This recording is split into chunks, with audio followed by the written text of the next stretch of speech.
Hey, welcome into the Stinking Truth Podcast. Mark Schlereth alongside my partner, Mark. What's your name? Mike Evans. That's right. Let's go with Mike today. Mike. Look at Mark and Mark. It's like a dog with a hair lip. Mike Evans. Mark Schlereth there, the Stinking Truth Podcast. We appreciate you so much for listening. How are you, buddy? I'm doing well. Now, were you good in school? Did you get good grades? Were you like always somebody that sweated bringing home your report card to your parents? I know I did. It was always very, very tense time. Oh, my parents were very, very demanding with the grades. No, see, that wasn't I got good grades, but see, you got to understand, like, I grew up with dyslexic issues. Like, I was a good student, but I'm not real smart, but I could, find a way to get decent grades. But my dad grew up with dyslexia issues. He went to the Brooklyn School of Automotive Trades. My dad is super horse sense smart. But my mom actually taught my dad to read when they got married. No kidding. Yeah, my dad was a non-reader, and so I inherited some of those issues when it comes to dyslexia and some of the reading issues. So I'm not real bright, but I was a pretty decent student. I was a B student. But I will tell you, I did come home my first semester. My first semester from college at the University of Idaho, I came home with a .67 GPA. 0.67? 0.67. And okay, Blatarski. yeah. So I had a D and an F, but I had two classes that were pass-fails that I passed them both. And so my dad was like, my dad looks at the report card. My mom is beside herself, right? My dad looks, but this is my dad. I love my dad. He looks at the postcard or the report card and goes, this isn't that bad. You passed two classes. Or you passed three, one with a D. You just got one F. Right, but three classes you passed. Yeah. So that's not all bad, right? So, yeah, no, after I figured out how to attack college, took me a good semester and a half to really figure college out. Then I was a 3-point whatever student after that. Well, there are going to be some NFL teams that are probably going to be reassessing how they do things after an NFL Players Association survey came out where players were asked to grade their teams on certain aspects of the franchise, the organization, whether it be locker rooms, travel, nutrition, family amenities, things like that. And a lot of bad grades were handed out. The best teams, if you're a fan of the Vikings or the Dolphins, Raiders, Texans, and Cowboys, your organization finished in the top 5. If you're a fan of the Jaguars, Chiefs, Chargers, Cardinals, and Commanders, your team got a bunch of D's and F's and finished at the bottom. This on a survey that was conducted by 1,600 players responding. Yeah, first and foremost, let me just say my BS radar just went off the chart when I heard that 1,600 players responded to a survey run by the NFLPA. If your radar going off made Jonathan Gannon sounds, what would it sound like? Yeah. What was it? Phew, phew, phew. Like, zoo, zoo. Shots. Yeah. Well, I mean, first and foremost, Mike, like, you get surveys all the time, right? You go to the grocery store, they say, hey, if you fill out this survey at the end of your receipt, you could get a chance to win a free coffee or whatever they're giving away. Like, let me ask you, how many surveys, like when you fly somewhere, United, if you take 2 minutes to fill out this survey, like, you call customer service, would you be interested in doing a 2-minute survey at the end? No! Right? I mean, nobody wants to do a survey. Like, so to get 1,600 NFL players to fill out a survey. I mean, how many Karens do we have playing in the National Football League right now? Because people who fill out surveys just want to complain. That's what they want to do. Like, I don't buy 1,600. I would be surprised you got 7 players per team to fill that crap out. Unless, of course, and this is a tactic the NFLPA used to do all the time. They're very tricky, Mike. There used to be a licensing check. Let's call this your licensing check, right? And it would be for, $2,000 or something, right? Here's your licensing check. And they call a PA meeting, and everybody's like, I don't want to go. Licensing checks. They would go, hey, we got a PA meeting after practice today. Licensing checks. And everybody like, So then they would hold that hostage. They'd hold it up there. Here's our licensing checks. You got to sit through this 30 minutes of BS. Right. So before It's like a timeshare meeting. Right. Exactly. It is an exact that like hey, you want to come down, and then you got to listen to the timeshare thing to get and you get a free meal out of it or some crap, right? And they try to wrench your arm into buying yourself a timeshare that you're never going to use again. Anyhow, long story short is I find that to be absolute garbage. Like, I can't believe that 1,600 guys filled it, unless you sat there and said, you don't get your licensing check unless you fill this out. Like, that's the only way I can imagine having that kind of response to that kind of garbage survey. The other thing is like, what's important? Seriously, what's important? To me, like, the one thing for the PA that would be the most important thing to me is, what are your field conditions like at your practice field? How much are they making you practice on turf? How much are on natural grass? How good are the grass fields? How well kept up are they? Yeah, like all that kind of stuff. It's not even on the survey. Yeah, but see, you're from a little bit of a bygone era, and a lot of these guys who come into the pros now, they've just come from major college football programs where you want to talk about a legitimate arms race when it comes to recruiting. The facilities that these franchises have, that these organizations, these college programs have, is really important in trying to get guys to come there. So when you're talking about guys signing in free agency or re-signing with a team that drafted them, maybe these things do matter more than when you played. Okay. Let me refute that. Okay. Because I like touche, Mr. Big Head. All right. I'd like a rebuttal. Right. Let me give you have 30 seconds. Okay. So you're right. I am from a bygone era. And you're also right that when I played, probably 80% of the guys were married. In today's NFL, I would be hard-pressed to say 20% of the guys are married. Okay. So you've got this whole family situation. 80% of the guys don't have families. So how are you getting 1,600 people to vote on what the family conditions are like? That's just one category. I understand that. But still, I'm looking at this like, who's filling these things out? Are the married guys filling it? Are the single guys filling it? So you're telling me 80% of these players are single, and they sat down to take the time to fill out these ridiculous, stupid surveys. Wow, tell us how you really feel. I mean, it is like, I'll tell you what, NFLPA, I'll believe you're garbage when I actually see the 1,600 surveys that were filled out. You show me the paper trail. Show me the paperwork. I don't buy that for 2 seconds. I don't buy it for 2 seconds. I don't. All right. Okay. Wad that up. Toss it. Okay. Speaking of a paper trail, apparently Aaron Rodgers did not leave much of a paper trail. Like that? That's a good transition. When he was doing his, I'm a professional, don't try this at home. When he was doing his 4-day darkness retreat, he said, hey, if there was one benefit to it, my poops were super clean. Like he talked about ghost, super smooth. He talked about ghost wipes and how there was no wipe necessary. Now, listen, some of you might be rolling your eyes. This is disgusting, all that kind of thing. But look, we're guys, okay? So let's be honest with each other. These are the things that we talk about. And let's be honest. If you're lucky enough to have one of those poops where it basically is a one wiper and that's it, and you didn't even really need that, let's face it, your day is made. Yeah, Your day is made. Like, it's not just that you're excited. You want all your friends to be excited for you, right? So you get done wiping, and it's a ghost wipe, and there's just nothing. There's no paper trail. There's no visible residue. Like, you could almost roll it right back on the toilet paper roll and say, I'll be back tomorrow. I'll see you later. All right, you lost me there. All right.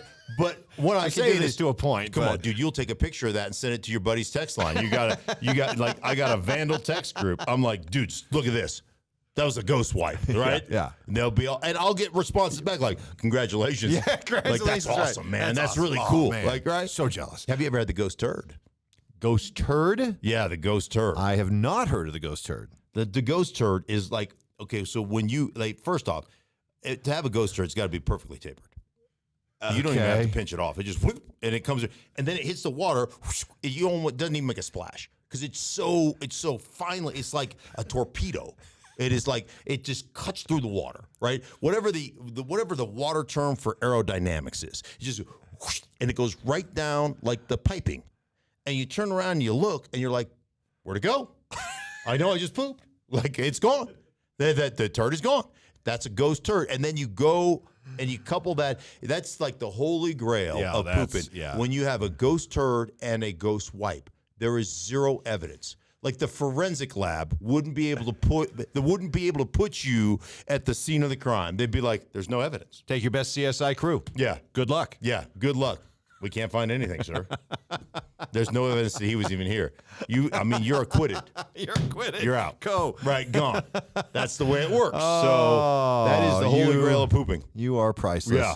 So, Aaron Rodgers, his football career, he said after coming out of the darkness that he is still thinking about what he's going to do. Right. It seems like this year is different than last year, where while there was real speculation that he might want to go somewhere else, right? We were lighting a candle here in Denver for him, but there was also that sense that, hey, there's still a real possibility that he could end up back with Green Bay. I don't feel the same way this year. It really feels like if he plays, it's going to be somewhere else. Yeah. It does feel that way, doesn't it? And I think there were question marks about not only Aaron and the Green Bay Packers, but let's be frank about Jordan Love and what kind of quarterback he was going to be. And one of the things that Aaron, like a concession the Packers made for Aaron when he was going through some of the issues, where we thought that he may get traded and all these things, was Tom Clemens coming back to coach quarterbacks. He was retired, and he was a guy that coached Aaron early in his career, and Aaron credits Tom Clemens for really, really educating him and helping him understand football at a much higher level. And one of the things, you see quarterbacks do this all the time. You see them walk up the line of scrimmage. You see them eyeballing here and eyeballing there. Like, what leverage is the corner in? What leverage is that? Are they in press? Are they inside leverage? Are they outside leverage? Where are the safeties located? Where are the linebackers located? And all these different, tells, right? You're trying to take in pre-snap information, and then you hope the post-snap look turns, basically lines up with what your pre-snap said, right? And one of the things that Aaron had talked to me about was how influential Tom Clemens was in teaching him the game to say, hey, man, every front a defense plays coincides with the coverage that they like to play. And so then you start seeing where linebackers line. And Aaron was like, man, most of the time I can play the game without ever looking at the DBs. I know, he goes, it messes with them, right? Because I'm not looking over there. But I know what they're in based upon what they're doing up front. And Aaron had told me this year, I did a game late in the season where he watched Jordan Love take advantage of that coaching of Tom Clemens. He just watched him skyrocket and take ownership of the look squad, the scout team, and really use that as an opportunity just to cut the defense up. And I think they look at the inevitability of Aaron Rodgers retiring. It's going to happen. Eventually he's not going to play anymore. But they also look at the growth, especially over last year, of Jordan Love. And it's very much like the Favre-Rodgers thing. Yep. Like when Favre, one of the reasons that Aaron progressed so quickly, and one of the reasons they made the decision to move off Favre, is because Favre didn't show up in the offseason. Favre didn't do the OTAs. Favre wasn't available for the minicamps. Favre. Sound familiar, right, Packer fan? Right. Didn't do any of that stuff. Mm-hmm. And Aaron was there, taking advantage of it, growing as a quarterback, growing leaps and bounds. And eventually they look and go, dude, I think this guy can play, right? And bam, all of a sudden they made the transition. History's repeating itself, maybe. Right? Yep. And I think so. I think it's equal. There's an equal kind of equal parts. Some of it is, hey, we're ready to move on from Rodgers, and some of it is we've watched our guy Jordan Love really grow, and I think that's where they are right now. So will you wait to see what happens with Aaron? Meanwhile, it seems like every week here on the podcast we're talking about drama with the Ravens. Mm-hmm. Last week it was all about getting a deal done for Lamar. Well, now we've got a little back and forth between wide receiver Rashad Bateman and GM Eric DeCosta. DeCosta was asked about the struggles of finding receivers, developing receivers in Baltimore. He said, quote, "If I had an answer, that would probably mean I would have some better receivers. We're going to keep swinging." Whoa, that did not go over well with Bateman, who fired back by saying, quote, "How about you play to your players' strength and stop pointing the finger at us and 8? Blame the one you let do this. And we take the heat 24/7. Tired of y'all lying and capping on players for no reason." Yeah. So obviously there is, I understand this aspect of that. Like, what are you going to do? When that question is being asked, like, we can't develop a receiver. Is that the quarterback? Is that the offense? Is that the receivers you draft? Is it like there are probably what is it that Sean Payton told me once? There's a lot of dirty fingerprints, or the old saying is success has many fingerprints. So does failure, right? There are a lot of dirty fingerprints on failure. And, you probably find a better way to answer that question moving forward. But, I mean, look at the way you've constructed that football team, okay? You constructed that football team. You went from Flacco to Lamar when Flacco got hurt. And back then it was Marty Mortingwig, who they started as the offense coordinator, and they moved on to Greg Roman. But that was where it started. And what you ended up doing is changing the entirety of that offense. I remember doing a game when Lamar Jackson was a rookie, playing for the Baltimore Ravens. Joe Flacco was the first time that Joe Flacco was a healthy scratch, where he didn't start and he was healthy. And I remember that there was a lot of criticism at the time for Joe Flacco, like not really being a great mentor to Lamar. And so I talked to Joe Flacco, on the field before the game. He goes, "Mark, what am I supposed to tell him? Like, there is nothing in this offense that resembles anything that I can do or anything that we did when I was playing. Like, what am I supposed to tell Lamar? Like, yeah, when you're running the QB counter, you know what you need to do? Like, stick your foot in the ground and try to get back behind the center. Like, dude, I don't know anything about this offense. Like, it's completely foreign to me." So you've taken this offense that, was a pro-style offense and a college quarterback who was really a runner first. You develop that.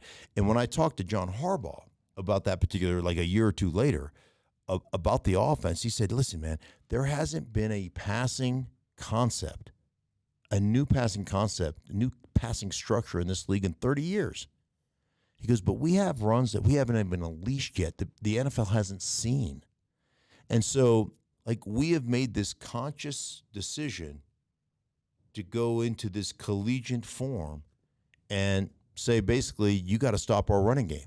And our quarterback is so good and so dynamic that we don't think you can." And he led them to the playoffs. He won an MVP of the league running that style of offense. Well, you know what's really hard to do in that style of offense? Develop wide receivers. Mm-hmm. Because you're not asking them to be the difference makers. You're not asking them.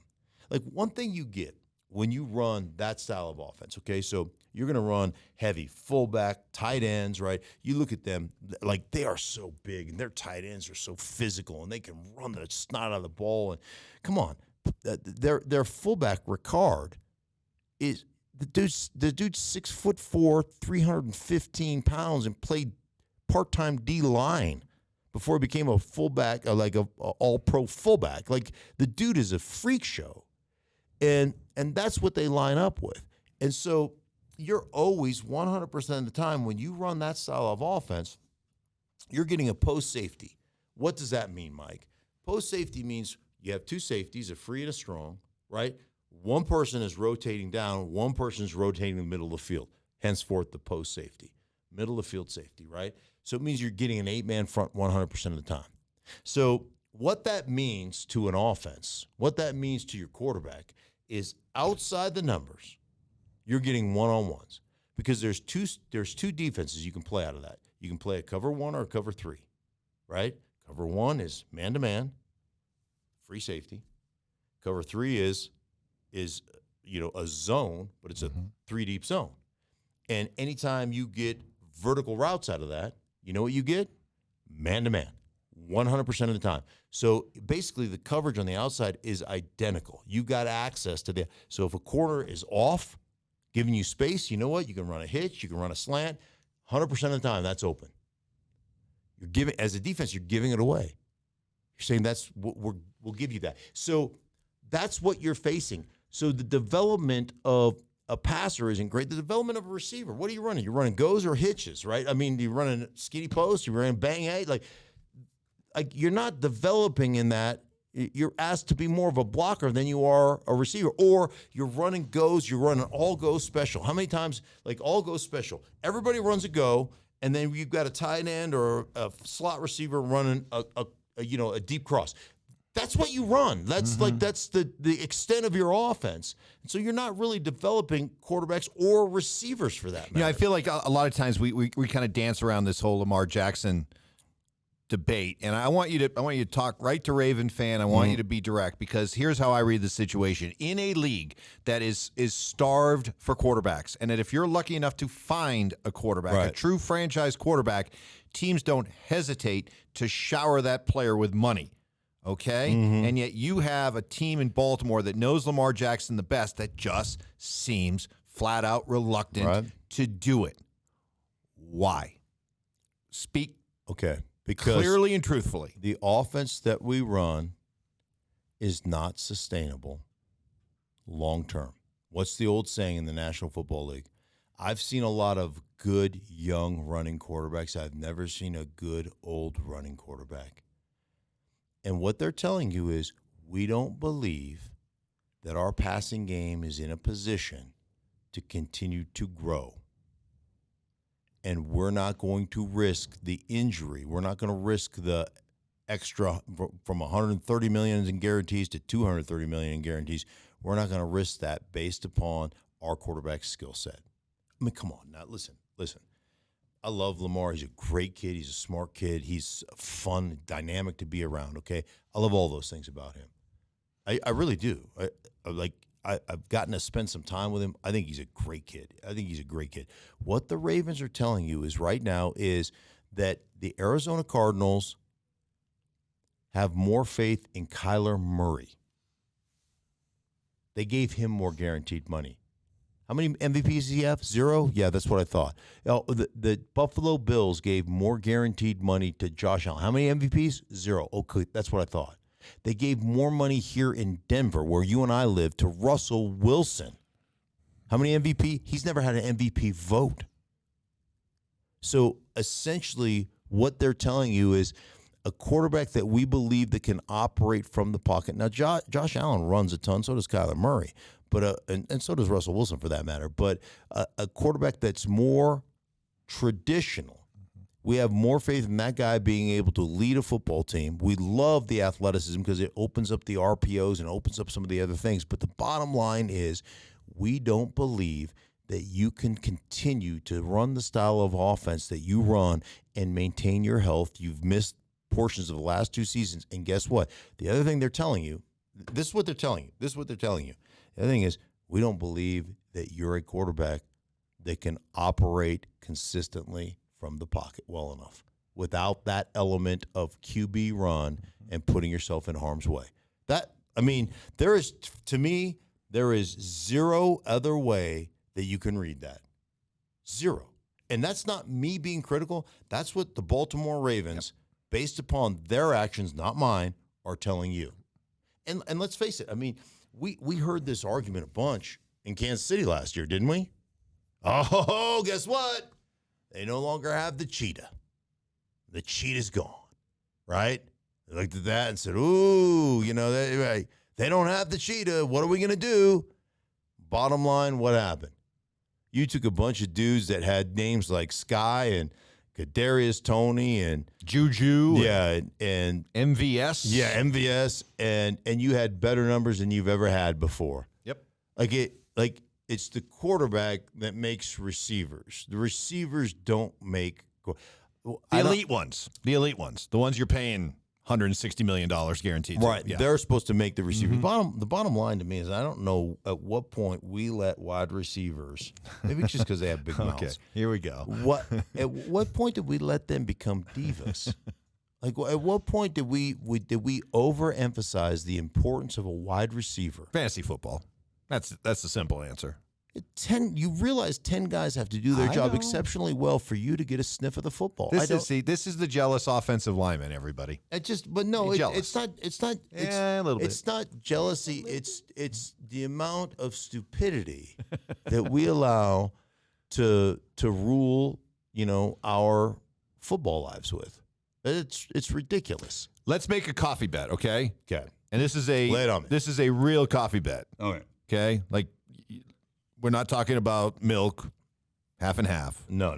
We're talking about heavy cream. This is straight up frou-frou, $12 Starbucks. That's right. Right? Okay. Venti. Yep. Venti with all the fixings. That's right. Just NFL play calls aren't as long as our coffee order will be. Right. Okay? They should get baristas to actually call the plays. Like some of the orders Yeah, right. that people have. Yeah. And then yell it out. Half and half, upside down, flat white. Yes. Yes. Yeah. Okay. Okay. So here's the bet. All right. Give it to me. At the draft, day of the draft, night of the draft, okay? Mm-hmm. I bet you Lamar Jackson's with another football team. Ooh. And so I have to, so my thought would be then I don't doubt that he is, but they'd have to franchise. Like, they're not getting a deal done, so they franchise him. Or they work out a deal. But either way, I don't think he's with the Ravens by draft night. So you think you're like, I take the Ravens and you take the field. Yes. And Lamar Jackson. Yes. All right. Hey, listen, man. I wouldn't doubt that they trade him, but I'll take the bet. Okay. It's for coffee. I mean, I like but coffee. a great coffee. I know, Not just a coffee. But you know what? I'm not only going to, if he does get traded, not only am I'll get you a cup, but I'm going to enjoy coffee along with you. Okay. So we both win. We both win, but I win even more if he stays in Baltimore because you're paying for some ridiculous $14 coffee. Yes. Yeah, I love that. Okay. I love that. All right. Well, that pretty much does it, right? We done? We done? We done. Hey, for everybody involved in the Stink Truth Podcast, I'm Mark. He's Mike. We appreciate you guys so much for listening to the show. Make sure you subscribe and like it or whatever it is you kids do nowadays, okay? But just to help, spread it around. If you love it, share it with everybody. If you don't like it, don't tell anybody. If you do, I'll thunder punch you right in the teeth, okay? You got me? He'll do Sound it, folks. fair? He'll do All it. right. He'll do Hey, it. guys, thanks so much for listening. We appreciate you guys.